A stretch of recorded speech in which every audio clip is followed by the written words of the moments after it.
Hey, welcome back, everybody, to the Royal Sea Cup. Here with me, Gideon, and PlayOfTheJay. You just saw me come in from the analyst side, and I'm gonna say I dropped a lot of faith into TODAK here. So I'm really hoping that they win, though. But I will try to keep a very level head about this as we look into this matchup. And the first map is going to be Ascent. Oh yeah, and of course it was Ascent where we did see TODAK come out guns blazing, and yeah, really looking forward to seeing how that is going to be going away. If you're just joining us, I'm PlayOfTheJay, he's Gideon Q, and yeah, looking forward to getting stuck in here for our third match of Group C. So, you know, TODAK, of course, the Malaysian team, you know, really stacked up against the odds in the first game, managed to take it 2-0 in terms of the maps against Armory Gaming, but now they got quite a difficult proposition, as you guys did go through on the analyst panel. Honestly, I think it's really, really good here because we don't really know what the ceiling of TODAK is right now. They had a really strong showing in their first round of the day in the groups. Now that they're going against Boom, who naturally has proven themselves time and time again that they are pretty good,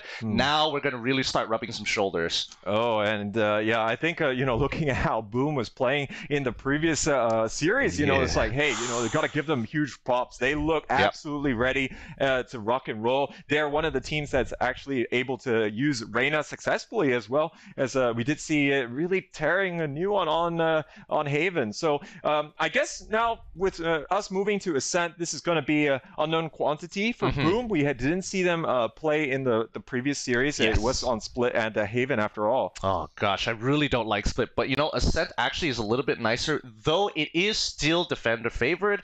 Going on the attack here from TODAK's side, as we did see them in their previous matchup play twice on attack, opting to go twice for the attacker side. That's already pretty interesting. I would like to see how flexible that attack is going to be, and then, you know, vice versa, of course. Yeah, so of course, TODAK is going to be playing on attack again here. So, I mean, you know, looking at the kind of plays that they had available to them is definitely going to be interesting to see. I think what we're all looking for is, are they going to bring the Viper yet again? Exactly. You know? So I think, you know, I'm not going to repeat too much of what you guys have discussed through, you know, but I think when I look at TODAK, definitely it's a team that, you know, hey, you know, we brought Viper in the previous series. You know, we don't care if you know, people are going to be aware of that fact. You know, it's just whether or not can they beat that strategy or not. I think it was a very bold statement, to be perfectly honest, to be like, hey, right out of the gates, the moment we touch this map, boom, Viper is just comes out swinging. And I think they could have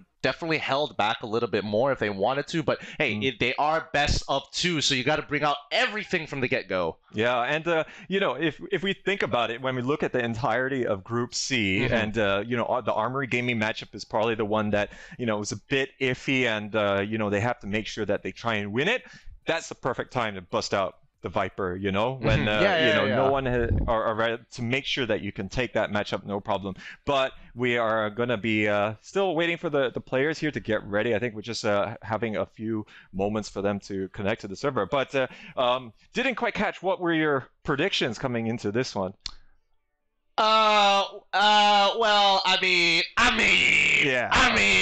I don't have to repeat myself to know what vibes I'm giving off right now, because I did say it was probably going to be, you know, I've been listening to my heart all day, you know, I'm trying to phase out the amount of head, you know, I'm thinking about all the stats, but I do believe that TODAK actually has a really good chance against Boom. But Boom has been showing to be very consistent in their play. Their aimers are really good as well. Their entry fraggers are nasty. But coming into this game, I just want to see whether or not, especially for Boom on the defender side, it's going to be, all right, can we deal with the Viper, yes or no? And even after the Viper, can we push even further? How are they going to actually handle it when they start pushing up through Catwalk and mid? Yeah, I totally agree. And yeah, I think when we consider the Viper impact, definitely no surprise anymore. So that could just very well be Boom trying to do their own thing. But I think, you know, let's not put it past Boom. Who knows? Maybe they also want to, you know, pull an ace out of the hole. What if they bring their own Viper? Bring their own Viper. Then we've got Vipers for days here. And, you know, we're already setting new inroads here, new trends. And that's going to be an exciting proposition, as course, innovation.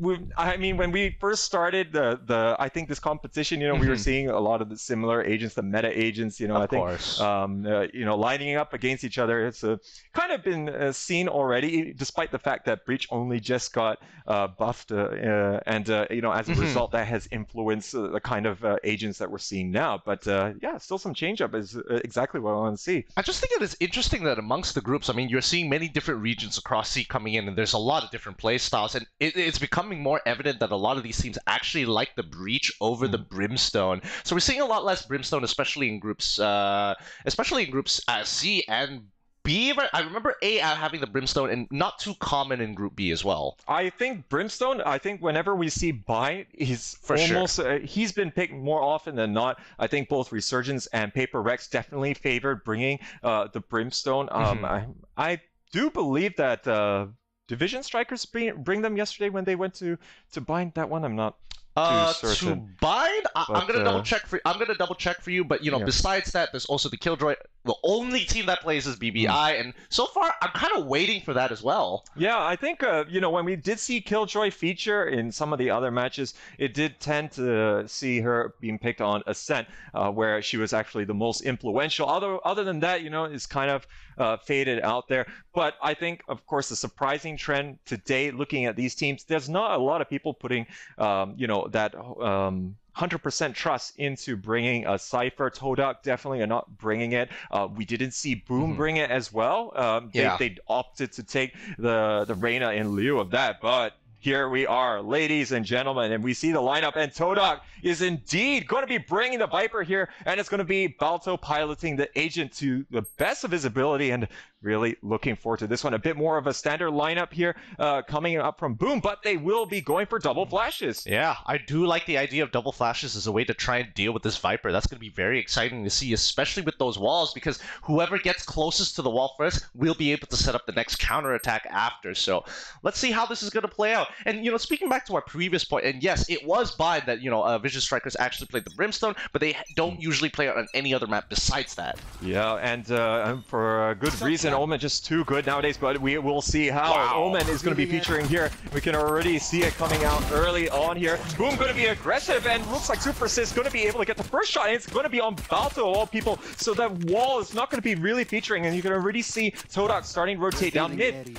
Yeah, and now that we're trying to reveal the area, they tried to slow down the initial push coming in from B, if there ever was one, blindly throwing the shock arrows in. But so far, it's only going to be one person dead from the side of TODAK, because the rest of the team is going to be pushing through it. He looked a little too late, but now the rest of the Blitzcrank is already in. The rest of the team rotates further. Boom currently are just looking to stop this Omen.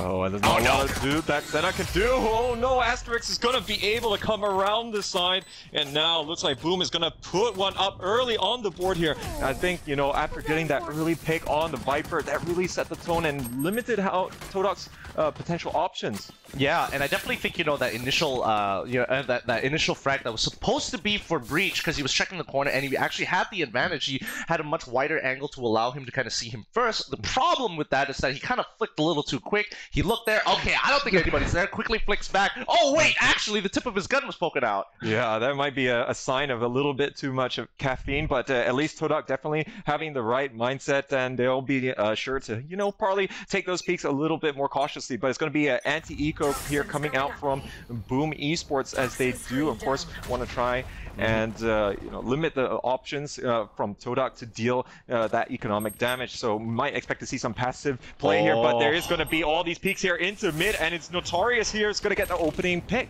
Yeah, this is really smart coming in from Boom as they're looking to take control. Asterix will be able to clear out the last. They push out of the site. They see the spike, and now Sova is just chilling. He's like, please don't look at me. Please don't look here. Oh no, he's going to take a couple shots, gets the first initial kill.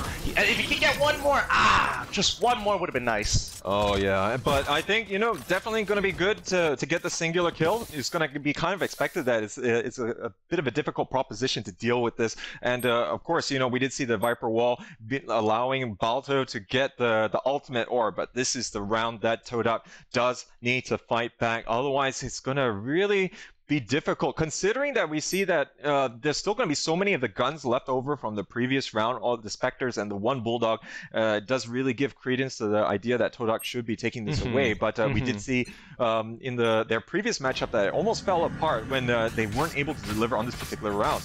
Yeah. Oh, looks like they are going to break the wall very early on the defender side because they want to make sure that the post plant is going to be much nicer. But I think, you know, TODAK, they made the initial mistake of forgetting. Oh yeah, they're not gonna be aggressively pushing from B side, which they did, and they lost pretty much everybody through mid side, opening up catwalk for the rest of A to kind of just blow through. So at least TODAK have made the adaptation. And you can already see the positioning here from Boom Indonesia, sorry, Esports, and they're actually going to be positioning the Omen here on top of the concrete stacks, as that's going to allow them to really shut down any walking in here a little bit unannounced. But we are seeing that there's no presence here in tree, and Balto, in the meantime, is going to be creeping here, just hiding in the dark cover while the rest of his team starts to rotate through mid. There's 3 players stacked here on the B side for the defenders, so it could be a bit difficult. I don't know if the 2 players are going to be able to stop this.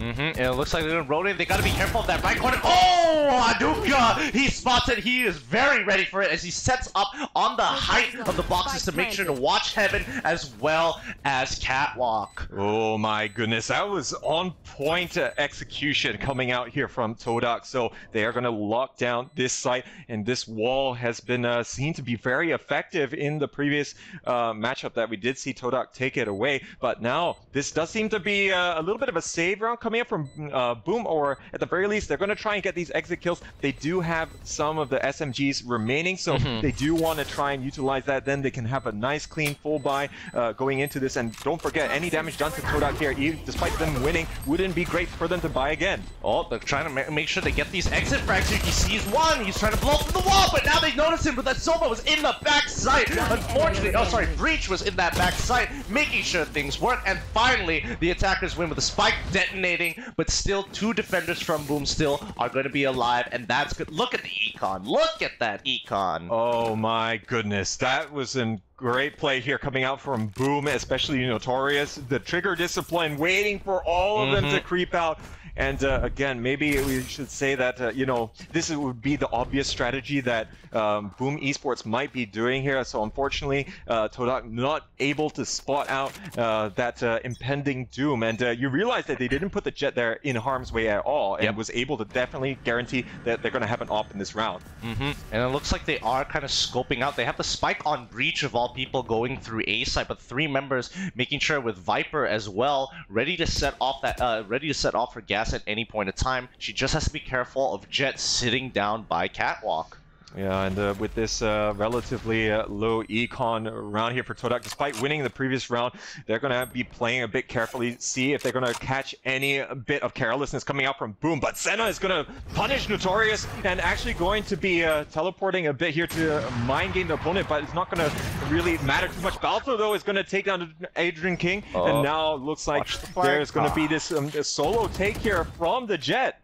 Yeah, and luckily Senna was able to check the flank real quick before finishing off. That just opened out B side entirely. Breach can rotate through there. However, still Jet just has not even moved from Catwalk's side. Oh no, but Aduka is going to be finally knocked out. Oh, only 11 HP left here, but arguably Super Assist shouldn't be around anymore in this game, but he continues to sustain, and it's a 2v3 at the moment. B control is fully there, and now with no Viper left on the board, they're not going to be able to make use of her wall at the moment if they want to try and get in. There's still going to be the operator over there by the A short side. Not sure if Asterix is really going to push this. He is in a 1v3. He is looking for this kill here on Lever, but it's still going to be difficult if there's going to be a crossfire. But no, it looks like he's going to be able to get the surprise. Now they know his presence, but Asterix, oh, he didn't spot him out in the right time, and Paranoia is going to be able to steal it there. Doctor is going to be picking up that final frag. Okay, a little bit slow on setting up that crossfire. I think if they set up that crossfire by E-Box, it would have been absolutely fine. The problem is it was just a little bit too slow,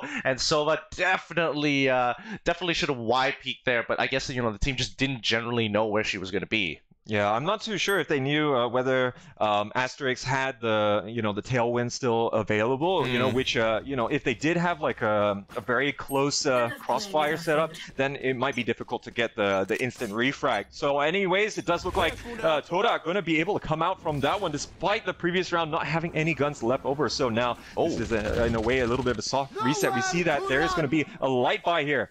Oh, and it looks like the Hunter's Fury is going to come out pretty quickly. I mean, both Owl drones have been used to go and check out Elbow there, but the rest of the team, I don't think they're going to continue pushing through at this point. The ult has already been heard. They should be looking to rotate towards mid because Catwalk, again, is wide open. Oh, but the cat, or rather the Hunter's Fury coming out from Blaze King was good. He managed to catch the Viper, and again, you're stuck without a functional wall. So this is going to be hampering TODAK's ability, not only in the manpower department, but also in what they can bring to the table. But now they are still going to be waiting over to this A side, trying to fake it out in the sense that, hey, they will never guess that we're going to push here since our Viper is already eliminated. But I think they're getting a bit wise to this. We're already seeing that the Jet is rotating over.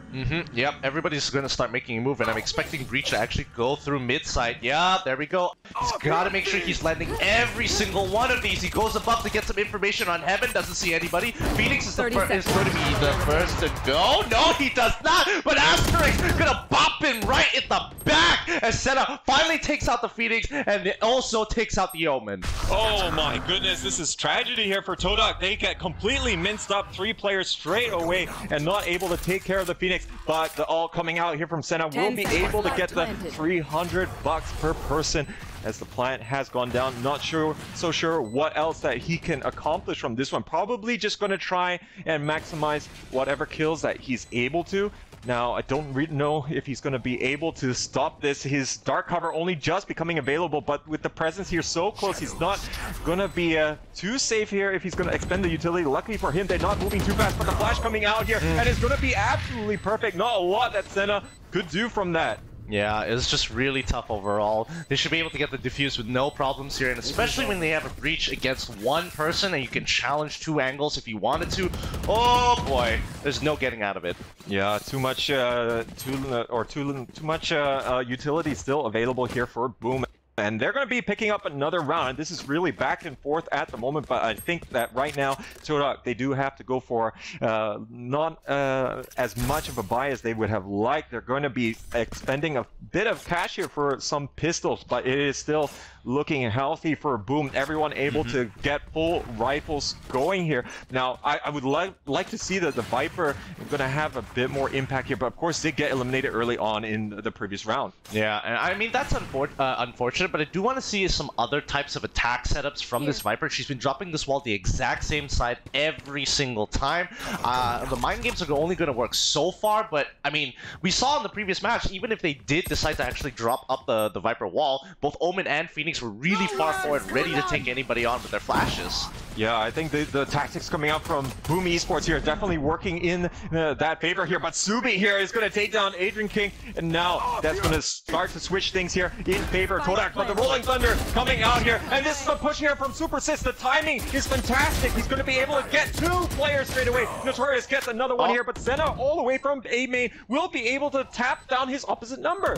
This is huge. They've already taken 2. If they could get 1 more, this is just pure profit coming in from TODAK here for the rest of the move. They can't afford to go down. Asterix is the next. Somebody gets a great shot too. Oh, and nearly clutches out the round here. But Omen now on his vest. He's got to peek right now, but they stick it, and the defenders win. Oh my goodness, Blaze King absolutely solid there, as he is going to be able to finish the defuse there. And yeah, pros do not fake, and going to be able to prevent Senna from going in there. And now looks like that's Boom going to put another one on the board. But actually, for all things considered, I think that was a great take coming out from TODAK, because it was an eco round coming out from them. Only pistols expended. They're going to be able to get that full buy going from them here. And now, let's not forget that, you know, this is kind of expected in terms of the scoring, but maybe TODAK set high expectations for themselves.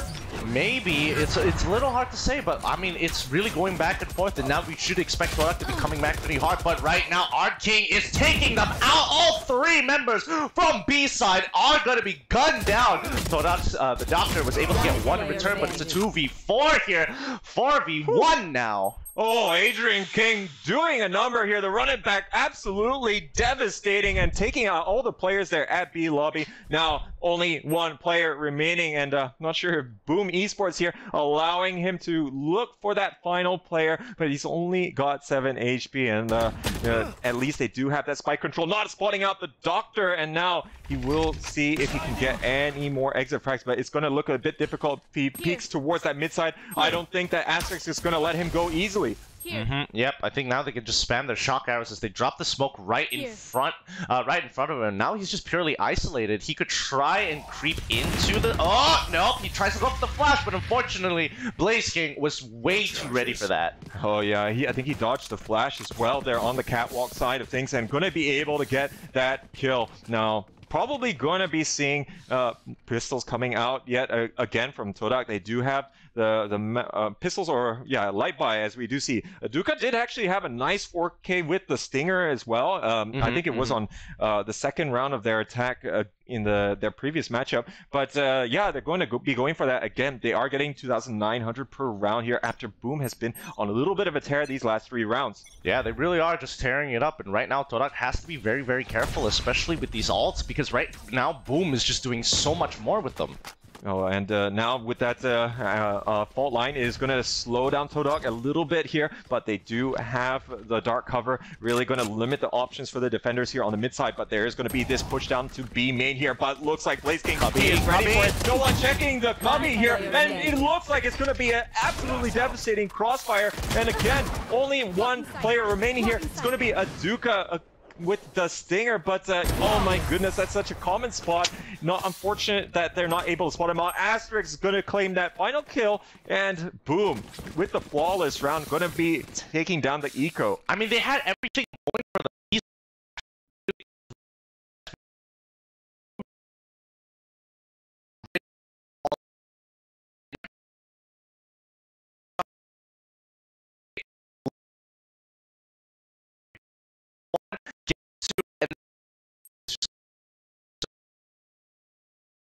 If you're going to take some huge casualties like that. Yeah, and right now, the double flashes that we see coming out from Boom could be the godsend, because they know that they have to put some on A because the wall is always going to be present there. Oh, looks like Balto, he's taking down Adrian King, not going to be able to get a 4K again like we saw him in the previous, or 2 rounds prior, but now we'll see if this wall is going to be playing a feature, because now with 1 set of flashes off the board, it could allow them to push onto either side unabated. Yeah, that's a good point here. Ooh, okay, Toxin Gas is already be coming up to A, but look at the rest of the team. They have Jet just sitting right in front in case anybody decides to push through the gas to try to get through A long. But the rest of the team, they've got some good mid control right now. They need to take out that breach, and the flashes are coming out from Nocturne. He finds the first pick, second flash comes through, both trying to flash each other, third one, just to make sure as he loops around to get onto B side. Oh, Notorious is going to be able to conquer that, but oh, finally going to see the Viper ult coming out here on the B side. It is a 2v3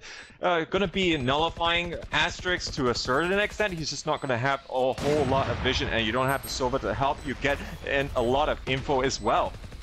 Yeah, I don't really know how they're going to actually deal with this Viper's ult. Oh, but instead, they're just going to use Breach's ult. They run onto the site. They find one. They take out Viper and TODAK Subby. He's almost there, but Asterix cleans up house. The only way to beat a Viper ult is with another ult. Oh my goodness, and yeah, I think that the Rolling Thunder just worked brilliantly there, and they needed to do that, and knowing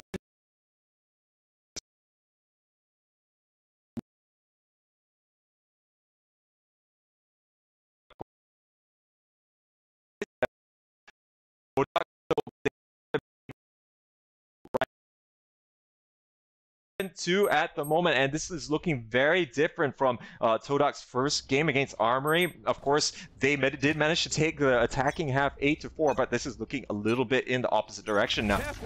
ArtKing, he's immediately going to see that flash coming in from Breach. He's going to pull back, and the Hunter's Fury also coming out as well. Oh, and this is actually going to be slowing things down, but it's actually going to be headed towards that B main side. It's a little bit of a blind usage there, but it does give a lot of information. That's why you can see the rotation coming out here from Boom Esports over towards the A side, but they're going to think a little bit about that, but Notorious is going to be moving back to the other side. Yep, but now that the Rolling Thunder has come on, they're going to be pushing through that smoke. Oh, Super Saiyan finds one, finds two with the headshot, but unfortunately the penetration will be getting him through. Aduka looking to find one more now. Unfortunately misses all of his shots. Blaze King is there to take him out, and Asterisk finishes off the round strong. Oh, Super Sis with the 3K there, really coming out clutch in the close quarters. TODAK not using the at the instance.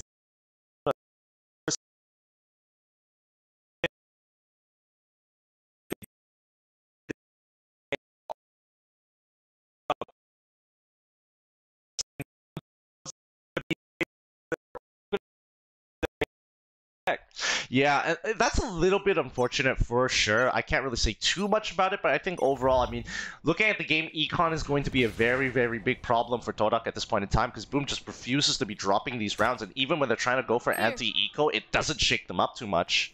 Yeah, and right now, this is a difficult position. I think they've isolated them over here on the tiles and the lobby side of things. They are going to put pressure on Notorious. He doesn't care that he's stunned. He's still going to be able to get two players there, looking for the third, but he is blind right now. Adrian King, though, he's going to mop up the Doctor and Subi, and now, Boom Esports looking absolutely imperious here, but of course Senna is still going to be alive here. Might be able to catch one more. No, not able to spot out Blaze King in time.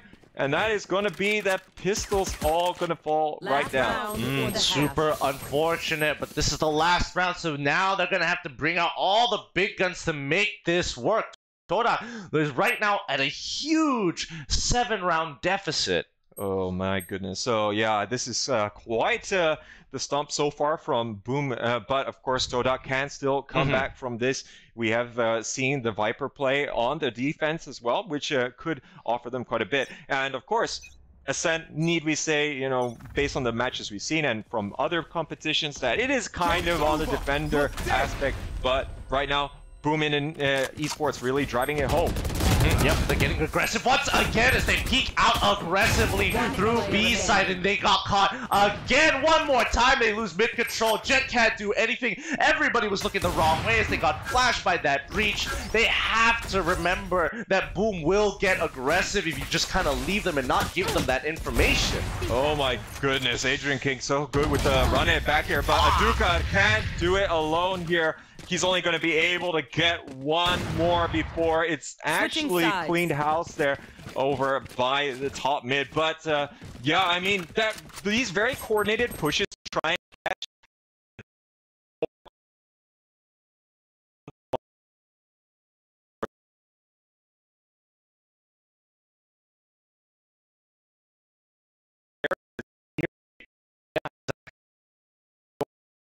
To actually deal with these lurkers and kind of zone off that area to give you that free information, because right now they're lacking that information, and the only person who can actually gain it is Sova. Yeah, so I mean, this is always going to be difficult. You don't want to have to dedicate one person to just watch that side, but again, you know, with the if you put an emphasis on making sure that you use the run it back and get ultimate orbs to really fuel that kind of strategy, oh, this is going to be absolutely devastating, because the push is coming down from bottom mid, and to follow up right behind the run it back Phoenix is absolutely paramount. Yep, they trade fault lines on both sides. Viper quickly tries to isolate the entire A side as they start pushing on in. Jet pushes through the smoke. Supers is the next to go down. One in hell. Unfortunately, that's going to be Omen, the first to go down here, as Senna is dead. Jet still on top on Heaven here. Oh, headshots all the way. Asterisk picks up a kill. Adrian picks up the kill. The Doctor trades it back, but Subby, he's stuck outside of the site. Yeah, he's the last player left here. The plant only just going down, but right here by lever is going to be one of the players. He's gonna get spotted out, and the right click gonna be on point here for Subi. It's a 1v1 situation. He might be able to do it! The double headshot there by Subi is gonna win it here for TODAK, and the all-important pistol round is gonna swing in their favor. Good lord, Subi, the tracking on this man, making sure that he lands both of those headshots in a perfect secondary fire coming through to take out his opposing Sova. Oh, and maybe this will allow the gap to be closed a little bit here after quite a number of rounds in a row, 8 in a row, of course, that we did see on the defensive side for Boom Esports. So this could be, you know, something that TODAK really needs, but we'll see how deep that they can dig. We haven't seen them in this position particularly. I mean, of course, now that they're playing from behind, they got to make the best of the situation. And I did see, I did actually see a Marshall coming out from Aduka, so he's looking to actually take this momentum and get as many frags on this round as he possibly can, but trying to go for the jump strafe peek there, really nice, just to kind of bait out the shots. Oh, but this is interesting. Coming out from Boom, we are seeing a bit of a buy as well. You know, they're not going full eco as what we have seen in pretty much every single round 2 of a half after losing it. And it looks like that surprising factor here is going to take down Senna as he's getting a little bit too overzealous. But Blaze King, he's going to be locking it down. Look at the shots connecting onto the Doctor here. Just too good at that particular instance. And now they're going to have control on the A side. Adrian Kick, he's going to take down Aduka and Subby. It almost doesn't matter that they have the full anti-eco. Yep, they kind of have to just bail out of here and use your utility to buy time for yourself. But, oh, they are going hunting. It's hunting season for Boom.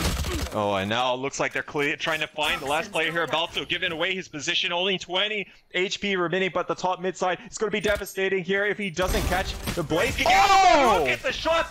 But it does look like Asterix will clean it up, but Balto's heroics there, unfortunately, not going to be able to allow TODAK to take anything much from that particular round. Great comms on Boom. They're just making sure that they are, the moment they see his position, they are looking to try and ping it out. So just pushing through the toxin gas and immediately going for the shot. Really nicely done here. I will say though, they got to be really, really tight on this defense because so far it's looking messy from TODAK overall. Like Heaven side on A, absolutely demolished every single time Boom starts pushing through. They have to be a lot more careful. Yeah, I think it was a little bit too comfortable. Oh, look at the set play coming out from Aduka. Is going to get shut down here by Asterix as he's ready with the Blade Storm. And now they're going to say thank you very much as that's going to be Phantom given over to their side. And they heard the door actually closing on A side. I'm not sure whether they know, I'm not sure whether Boom know that Breach is on the other side of the door, making sure that he is watching the entrance of Gardens and as well as Catwalk. So it's just something to be very aware of. Yeah, and with that early presence there on the A lobby is going to be prompting this presence down on Catwalk. They are not decided yet what they're going to do. Oh, but the Sova Dart here is going to be catching them out just a little bit. Of course, they are hanging all the way back on the spawn side of things to rotate around, but there's only going to be Balto hanging on the B side here. They're breaking through the door at Market, and now this might be a bit difficult for just one person. The Sova pushing around the side here to try and help out, but oh no, I don't know whether Balto is going to be able to emerge from this. Yeah, I'm not too sure of how this rotation is going down because now they only started running out, but now Ardrick already getting the flash. Omen is going to be the first to go down. He sees the second, unfortunately loses that gunfight to the Doctor. Hasn't been losing these too often, especially with the Stinger. First initial one, but Boom, Asterix with the ult as well, taking him down with ease. Oh man, and it's a bit unfortunate there for the Doctor as his initial spray was in mid-air, so yeah, not going to be landing a lot of them, despite the fact that did manage to get the flash onto Notorious, but we are on map point now. And this is actually TODAK's map pick, as we did see them play very well on this map, but it looks like Boom Esports has got their number on this, as with their very disruptive plays, I think that has really thrown them off the balance, I'd say. Yeah, I mean, they're bringing in 2 Marshals this time around and a lot of SMGs against full ARs against Boom, so this will be interesting to see how it goes. Oh yeah, well, no choice here. It's gonna definitely prompt that force 5. I think Azuka here is gonna be watching out here, not quite having the same effect as the operator in your hand, but there's no opportunity here. The run it back not gonna be effective here for Adrian King this time, but now the paranoia is gonna be coming out. TODAK gets one here at close quarters here, but Super Sis and Blaze King are tearing it through onto the side here. TODAK takes down one, but only 33 HP remaining here. Not gonna be able to knock her on the ledge. Adrian King cleans house. 3 players up here for Boom Esports. They're going to be taking the first map here on Ascent. Oh, he was so close to finishing off too, but the gun just didn't have enough bullets already loaded in the magazine. I think he only had like, what, one or two shots at most. It's really frustrating, but there you have it. That's going to be the game. Let's look at some of the stats, because overall, I mean, in terms of first bloods, I don't think either one of these teams have been a very big standout. The only one is going to be Blaze King at 3, but that hasn't been, you know, it's too substantial of numbers. Well, I think what we can't directly see from here is Adrian King, you know, especially on the defensive side. He definitely used the run it back excellently. I think he came down bottom mid one time to get a triple kill onto the B lobby. He also came from B main. He only got 1 kill, but his teammates pushing behind him, in particular Notorious, who has been really tearing it here with the 18 kills, definitely pushed up and was able to clean up the rest. Yeah, I mean, TODAK really struggled, especially in this game. So it's clear to me that they do have some holes in their strategy, and especially with their setups especially on the attack. I think, you know, after do we get 2, 3, 4, and I think they did it about 12 times that they set that same no, not 12 times, that's a little too much, 8 times that they actually set it up against on the A side to cut it off in that isolation here. I think Boom had some great adaptations, putting both Phoenix and Omen there just to double flash them as they are pushing through, or stay really close to that entrance just to make sure that they're caught off guard. Yeah, and honestly, with the amount of flashes that they brought here, I think that was going to be the difference maker here. And I'm not sure whether or not that they would have brought this composition, but definitely it was a good position here to take against the Viper, because all you need to do is put your Phoenix on one side, and then you still have the Breach on the other to really slow down pushes. And not only that, you do also have the Omen presence on A. Yep. So when you combine that, I mean, Omen is already a great anchor. He's going to be able to slow everyone down, paranoia, and also the dark cover. So the double whammy factor is going to be absolutely devastating. I think this game just made it clear that, you know, being able to mix things up within your composition is going to give you a significant advantage. I mean, the fact that they switched out the Phoenix and the Breach, I can't remember which round it was, just to make sure it was the same round actually that Phoenix was able to get that triple kill after pushing aggressively when he had that ult. Before that, it was just Breach just fault lining, flashing, just making sure that it's nice and safe before, you know, let's leave it there. They don't have a Cypher, so let's push out and see what we find. Yeah, and I mean, you know, with all of that, they are definitely capitalizing on the weaknesses shown by the picks that TODAK has. Of course, they were going for a specific kind of gameplay, but I think Boom Esports has adapted to that. Of course, they were able to watch that first game against Armory. So, I mean, like, now, of course, that's our first map, so we will be moving on to Haven in a bit, but of course, this is going to be the Boom Esports pick. Now, I dare say that we're going to be seeing a bit more of maybe the same lineup that we saw also on Haven earlier today for TODAK. Yes. Potentially. I don't know. I'm interested to know, because there's so many things that we don't know about TODAK. Like, what else are they hiding in their back pocket? What else are they able to kind of whip out for this game? And especially in a map, and especially in Haven as a map, it's very attacker favored. So it wouldn't be too surprising if we saw them just not go for a Cypher and make sure that they are getting onto that site effectively. Yeah, and they did do that by taking the race. We wouldn't be surprised to see them drop the Cypher again. Not been a popular choice for them. And now we, of course, didn't see that from Boom Esports either when they played RRQ just now on Haven. So they did bring the Reyna, and they are modeling that it's still a winning strategy, as of course they were going to be carried by the Reyna play on that map. So I think all things considered, ladies and gentlemen, we can speculate for a little bit here, but with that, we're going to be taking a little bit of a breather on our side. We're going to be tossing it back to the analyst desk for all the breakdowns there on the very first. So without further ado, I'm PlayOfTheJay. He is Gideon Q, and we'll see you in a bit.